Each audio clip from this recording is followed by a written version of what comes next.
Hello दोस्तों। 17 BPSC mains मुश्किल से 20 दिन का समय रह गया है और आपकी तैयारी उसी रफ्तार में बढ़नी चाहिए जिस रफ्तार में आपका समय धीरे धीरे बीतता जा रहा है। 17वीं बीपीएससी के लिए आप क्या करें, ये इम्पॉर्टेंट है कि आप टॉपिक को कैसे कवर करें और कवर करने के लिए आप क्या करें, इसका उपाय मैं बताता हूँ। या आप हमारे साथ जुड़िए।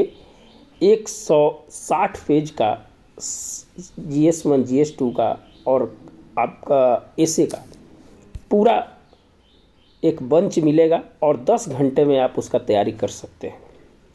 हम उसका एक वानगी है जो आपको दिखाने का प्रयास करते हैं। जिसे मान लीजिए कि चुनाव सुधार है, ये आपको एसे में भी काम करेगा, ये आपको GS1 में भी काम करेगा और GS2 में भी काम करेगा। तो शॉर्ट नोट फुटप्रिंट है जो ज़रूर बनाएं और कैसे बनाएं और इफ़ेक्टिव डेटा को कैसे रखें, हम आपके साथ है जो चर्चा करेंगे। अगर आप हमारे साथ जुड़ना चाहते हैं कम समय में तो दिए गए नंबर डिस्क्रिप्शंस पे आप है जो ज़रूर है जो कांटेक्ट करें। चलिए, एक देश एक चुनाव, चुनाव सुधार से रिलेटेड हम हर एस्पेक्ट को है जो 2 पेज में ख़त्म कर देंगे। 1950 से लेके और 2024 या 2034 में जो चुनाव होने वाले हैं उसको भी लेकर हम चर्चा करेंगे। इसमें देखिए, लिखते समय आपके वर्ड पावर आपको बहुत ही महत्वपूर्ण होगा। संवैधानिक पक्ष को लिखिए, कुछ सुधार हुए हैं कमिटियां को लिखिए और वर्तमान को जोड़ने का प्रयास कीजिए, तो आपका आंसर बहुत ही महत्वपूर्ण होगा। तो चलिए, तो एक देश एक चुनाव में क्या है, क्या होता है कि भाई ये जन कल्याण को बढ़ाएगा और विकास कार्य है जो मजबूत करेगा। तो देखिए, आप डायरेक्शंस के साथ लिखिएगा तो पता चलेगा कि आप बिगिनर्स नहीं हैं, आप एक्सपीरियंस पर्सन हैं जो मेंस दे रहे हैं। एक निश्चित सीमा, सबसे बड़ी चीज़ है कि एक निश्चित सीमा जो तय की गई है कि मान लीजिए कि 2029 में अगर एक देश एक चुनाव अगर लागू नहीं होता है तो 2034 के लिए क्या करना चाहिए। या सबसे इम्पॉर्टेंट चीज़ है कि पूरे देश में चुनाव एक साथ होंगे, उसकी निश्चित समय सीमा है जो तय की जाएगी। और जो रामनाथ गोविंद समिति का जो रिपोर्ट्स है 18,626 पन्नों का, उस रिपोर्ट्स में क्या क्या रिकमेंडेशंस दिए गए हैं, उस रिकमेंडेशंस की चर्चा भी है जो हम करेंगे। संसाधन और समय दोनों बचेगा। 1.5% अर्थव्यवस्था में GDP में ग्रोथ होगी। देखिए, ये पॉइंट लिखने से आपको नंबर, आधा नंबर तो जरूर मिलेगा, ये अलग कर देता है आपके पूरे कॉपी को। दूसरा चीज़, महंगाई में गिरावट होगी। अरे बार बार जब चुनाव होंगे तो भैया जिसके पास पैसा है वो तो खर्च करेगा, और खर्च करेगा तो क्या, कहाँ पर इसका इफेक्ट होगा, बाजार पे इफेक्ट होगा। लेकिन इसके एक पक्ष भी है कि बार बार चुनाव होते हैं तो अर्थव्यवस्था को गतिशीलता ही मिलती है। इसके दोनों पक्ष हैं, इस आगे बात करेंगे हम। चुनाव प्रक्रिया में भागीदारी को बढ़ाना, वोट टर्नआउट सिस्टम को कैसे है जो बढ़ाया जाए। हमारे के यहाँ 60 से 67% 68% है जो वोटिंग होती है, 96 करोड़ मतदाता है, इसको कैसे बढ़ाया जाए। एक स्वस्थ लोकतंत्र के लिए एक सफल निर्वाचन बहुत ही महत्वपूर्ण होता है। धन बल बाहुबल हिंसा पर रोक लगेगी। निश्चित रूप से आप जानते हैं राजनीतिक में अपराधीकरण कैसे है जो ADR रिपोर्ट्स की आप चर्चा जरूर करें कि 1/3 सांसद पर कहीं ना कहीं है जो कुछ ना कुछ केसेस हैं। जो डेमोक्रेटिक रिफॉर्म जो ADR है उसकी रिपोर्ट्स की चर्चा है जो जरूर करें। जाति संप्रदाय क्षेत्रीयता के आधार पर झगड़े आरंभ हो जाते हैं, ये भी खत्म हो जाएगा। होते हैं कि नहीं होते हैं? भारत विविधताओं वाला देश है,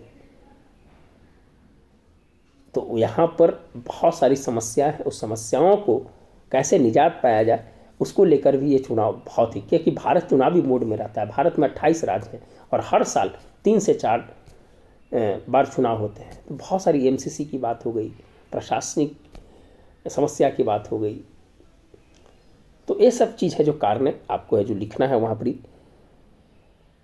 चुनावी खर्च की अगर हम बात करें दोस्तों तो 1951-52 में 60 पैसे प्रति व्यक्ति खर्च होता था। 10.5 करोड़ मतदाता थे और 2024 में 102 रुपये खर्च होता है और 60,000 रुपया खर्च हुआ है इसमें। सोच लीजिए आप, 2019 में 72 रुपये था। चुनावी गुणवत्ता में सुधार होगा इससे। तो एक कुछ पॉइंट्स है, स्पेसिफिक पॉइंट्स को जो लिखने का प्रयास किया। अभी तो बाकी है, अभी तो टेलर है मेरे भाई, अभी तो बहुत सारी चीज़ बाकी है। आप आइए देखिए, भारतीय राजनीति की बेबी बूमर्स वाली पीढ़ी में है, बेबी बूमर्स की स्थिति में है। अगर मान लीजिए चुनाव हार गए तो भाई पिछला दरवाज़ा है उससे राज्यसभा या विधान परिषद में चले जाते हैं। मेंटलिटी वही चीज़ होता है, एक अधिकार बना हुआ रहता है। एक क्षेत्र परिवारवाद की जो बात करते हैं, आप समझ ही रहे हैं, अपराधीकरण की जो बात करते हैं। घोषणा पत्र 2025 में, जो अभी घोषणा पत्र 2025 में 3 चीज़ों पर बात की गई थी। देखिए करेंट को जोड़िए, मज़ा आ जाएगा लिखने में आपको। व्यवस्था, संपन्न और गिनती, ये 3 चीज़ क्या होता है? सबसे बड़ी चीज़ है कि चुनाव में व्यवस्था करना, उसको संपन्न कराना और उसकी गिनती जो काउंटिंग होती है। ये तीनों की प्रक्रिया में है जो दोस्तों है, जो निर्वाचन आयोग है जो इस पर काम किया है कि हम ये तीनों को और मजबूती से है जो भारतीय लोकतंत्र में जो चुनाव प्रक्रिया को स्वस्थ रखने के लिए, इसे और समृद्ध करने के लिए, लोगों को विश्वास जीतने के लिए और अंतर्राष्ट्रीय पटल पर लोकतांत्रिकरण की व्यवस्था को मजबूत करने के लिए जो हमारा प्रतिबद्धता है, स्वच्छता है और गोपनीयता है, उसको कहीं ना कहीं हम है जो लाने का प्रयास है जो करेंगे। आईटी की भूमिका, इंफॉर्मेशन टेक्नोलॉजी बहुत इंपॉर्टेंट हो गया आज के युग में। आप देख रहे हैं कैसे एआई, आर्टिफिशियल इंटेलिजेंस राजनीति में कैसे भूमिका निभा रहा है, किसी की आवाज़ को किसी में डब कर दे रहा है, तो एक प्रभाव पड़ता है। इसको कैसे रोका जाए, और इसके कुछ परिणाम भी अच्छे हैं। जैसे मान लीजिए कि हम आईटी की भूमिका होता है तो बहुत सारे ऐप है जो निर्वाचन आयोग के द्वारा है जो चालू किया गया है, जिसमें जो लाइव है किसी भी चीज़, जैसे कोई एमसीसी का उल्लंघन कर रहा है, फ़ोटो खींच के वीडियो डाल दीजिए, उस पर एक्शंस हो जाएंगे। बहुत सारी चीज़ हुए हैं। आप है जो कुछ केस स्टडी है जो आप है जो दे सकते हैं। आप असम में हुआ था, ममता दीदी कुछ बोल दी थी तो उसको 24 घंटा के लिए बैन कर दिया गया था प्रचार के लिए। तो बहुत सारी चीज़ें जो होती है वो फिर है जो धर्म के नाम पर वोट नहीं मांग सकते। आरपी अधिनियम, रिप्रेजेंटेशन ऑफ पब्लिक एक्ट में जो लिखा हुआ है 1951 में कि आप वोट नहीं मांग सकते, इसी के चलते जब बाला साहेब ठाकरे को चुनाव लड़ने से मना कर दिया था, तो बहुत सारी चीज़ें हैं जो आप केस स्टडी के साथ है जो लिख सकते हैं। दूसरा है इंटरनेट मीडिया वर्सेस चुनाव प्रबंधन, बहुत इंपॉर्टेंट है। सुलभ और समावेशी चुनाव लोकतंत्र की मजबूती देने के लिए क्षमता निर्माण करता है। आप जानते हैं चुनाव में भविष्य पर बातें, आगे आने वाले समय में क्या होगा चुनाव में, उस पर भी बातें जो की जाएगी। सर्व समावेशी समाज, उदारवाद, विश्व कल्याण के लिए बहुत बड़ी भूमिका है।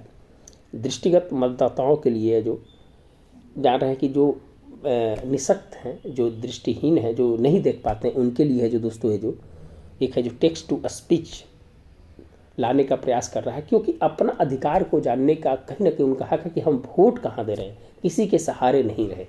तो एक किस प्रकार से समावेशी लोकतंत्र को, समावेशी चुनाव आयोग कैसे है जो काम कर रहा है। देखिए हर चीज़, हर वर्ग को देखने का प्रयास है जो कर रहा है। महिलाओं के लिए पिंक बूथ, बहुत सारी चीज़ें, आदर्श बूथ बनाती है। 80+ जो भी है हमारे मतदाता, उनके लिए घर पर पोस्टल बैलेट की व्यवस्था करती है। तो बहुत सारी चीज़ें हैं जो आपको लिखने के लिए है, लेकिन है जो समावेशी रूप में लिखने का प्रयास कीजिएगा मेरे दोस्तों, और आप हमारे साथ जुड़िए, और है जो कम समय में आप है जो जल्दी से कवर कर सकते हैं।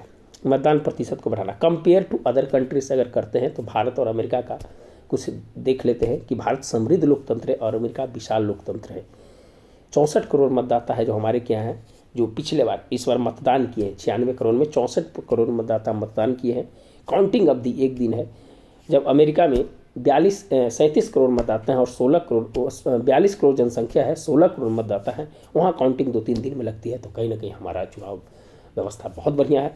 और बहुत सारे सीख, अभी हाल फिलहाल में जो एक बैठक हुई थी, जो 19 देशों के चुनाव प्रबंधन के लोग विभिन्न देशों के आए थे और भारत के चुनाव व्यवस्था के बारे में है जो जाना पहचाना। 2 दिवसीय मीटिंग जो हुई थी अभी हाल फिलहाल में, तो उसको भी है जो आप है जो ऐड करने का प्रयास है जो कीजिएगा। चुनाव में असंतोष क्यों है, तो आरपीए अधिनियम 1961 की नियम 93(2)A में सीसीटीवी कैमरा फुटेज वेबकास्टिंग को सार्वजनिक करने पर प्रतिबंध लगा दिया है। कुछ ऐसे बातें हैं जो कहीं ना कहीं है जो लोगों को ऐसा लगता है कि हमें इसकी जानकारी होनी चाहिए, लेकिन सरकार को इस स्तर पर रोक नहीं लगाना चाहिए, क्योंकि विश्वास बहुत ज़रूरी है, विश्वास जगाना बहुत ज़रूरी है। लोग, मतदाता को अपने कॉन्फिडेंस में रखना जरूरी है। आप अगर इस चीज़ पर रोक लगाएंगे तो कहीं ना कहीं शक के दायरे में आ जाएंगे आप। तो निश्चित रूप से इससे है जो बचना है, सरकार को ही बचना है। एक निश्चित रूप से ये आलोचना हम कर सकते हैं इसके, गंभीर मामले में आरोपित व्यक्ति को चुनाव लड़ने या चुनाव प्रचार करने की छूट। ताहिर हुसैन मामला दिल्ली में, उन्हें हंग जजमेंट आया। एक बोला कि कोई अभी तक कन्विक्टेड नहीं हुआ तो उसके अधिकार को नहीं मार सकते। दूसरा कह रहा है कि अगर वो जेल में है, अगर चुनाव में जाकर वोट मांगता है तो गलत संदेश जाएगा। तो दोनों जजमेंट जो आया था दिल्ली हाई कोर्ट का, वो हंग जजमेंट आया था। निश्चित रूप से इस पे काम करने की ज़रूरत है कि इसके लिए नियम बनाने चाहिए।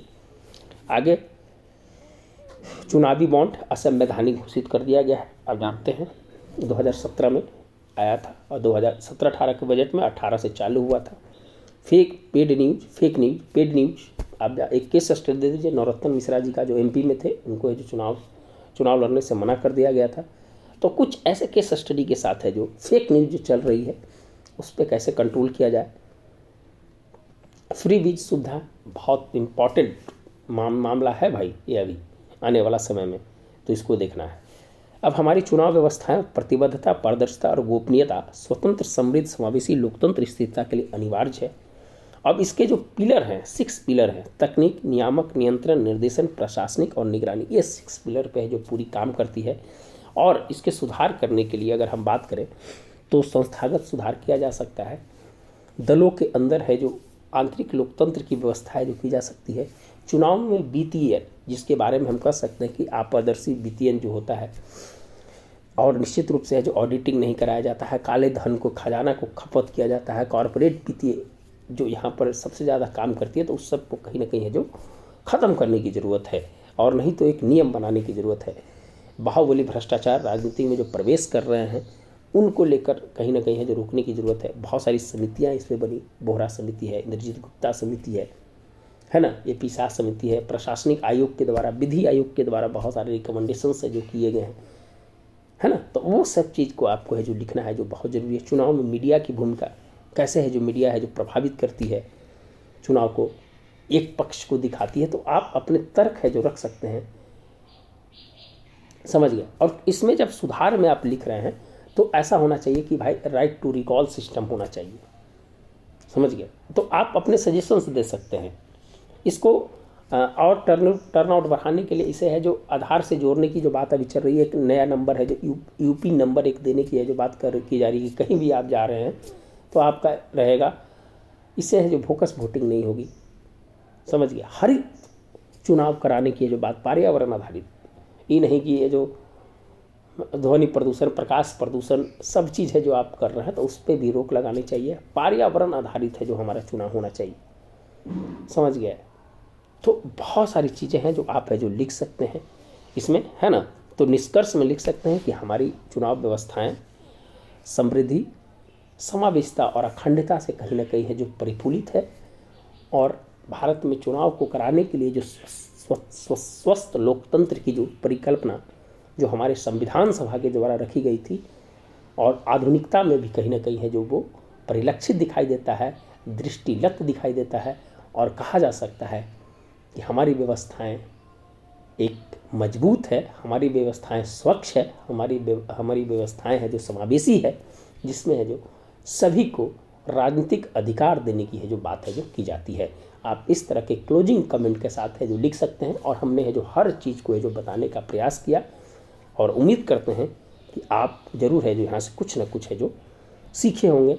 अगर आप हमारे साथ जुड़ना चाहते हैं, 10 घंटे का रिविजन्स वाला अगर आप PDF लेना चाहते हैं या हमसे जुड़ना चाहते हैं तो आप नंबर पर ज़रूर कंसल्ट कर लें, आपके लिए बहुत ही महत्वपूर्ण होगा। तो आज के लिए इतना ही दोस्तों, फिर है जो कुछ नए वीडियो के साथ आपके साथ जुड़ेंगे। धन्यवाद। और आप अपने पढ़ाई में लगे रहिए, लक्ष्य को प्राप्ति कीजिए, और खुद है जो दिए बनिए, अपो दीपा भवा जो कहा जाता है। दूसरे पर निर्भर मत रहिए और अपने लक्ष्य की प्राप्ति के लिए आगे बढ़िए। धन्यवाद इसी शब्दों के साथ।